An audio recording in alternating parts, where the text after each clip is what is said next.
G'day, my name's Matt Hale and I'm from Rising Tide Financial Services in the Docklands. My business partner is Chris Brown. Docklands in Melbourne? Docklands in Melbourne. Very good. And how long have you had that business? We've been going since 2005 and I've been a director for the past 5 years. Okay, so how did you get into the financial advice sector or life insurance industry first place?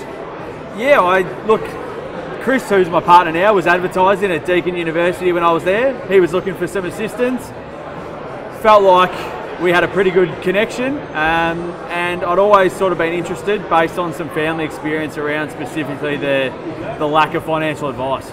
Okay, so that sounds like it was a bit of a personal thing, but what were you studying at Deakin, Matt? Was studying commerce with a financial planning major.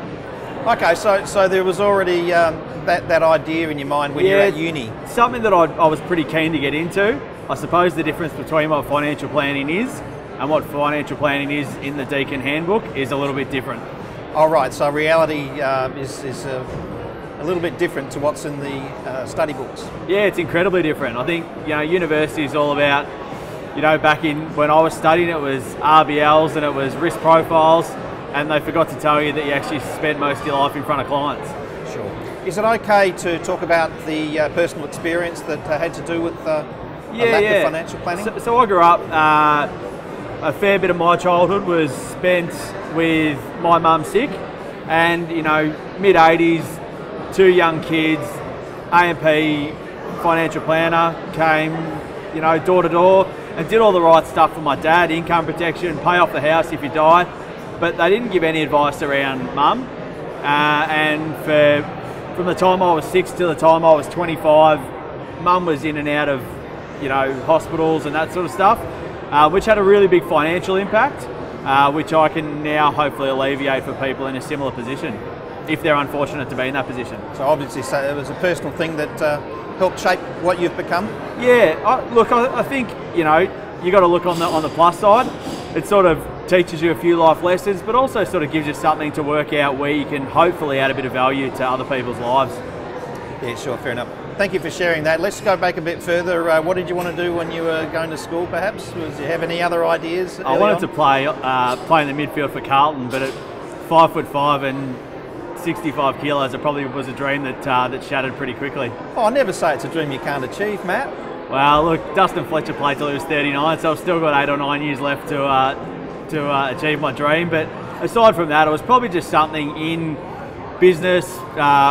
Probably not so much in a big company. I've never been that good at being told what to do. So I sort of find that this is a really good way to split my time between people, staff, and a bit of fun. So what's your bit of fun? What do you get up to when you're not advising clients? What do I get up to? Yeah. I spend time with my better half, Annie. I enjoy having a feed, love my footy, try to keep into fitness as much as I can, but fortunate enough to have a really good team at Rising Tide that we have a good bit of banter and really enjoy our days at work as well. Sounds great. How do you keep fit, Matt? Keep fit, try to do a fair bit of running, gym, no more competitive sport after a fair few injuries, but primarily now just trying to work off the food and beers that occasionally sneak in at conferences like this. Fair enough. Can you share whether or not you do any weights training at the gym, Matt? Do a little bit. You do? Okay. Yeah, a little bit more than probably what I should sometimes, but I find it a nice way to switch off. All right, cool. You're looking good. What about the sector at the moment? What's going on in the industry? What's important to your business? What's important to you? I think the opportunity to help younger people get into our industry to give more advice is really important to me and my business. I think as long as everyone's doing their best to help that continue to happen, there's always going to be change. I mean, I joined the industry in 2007.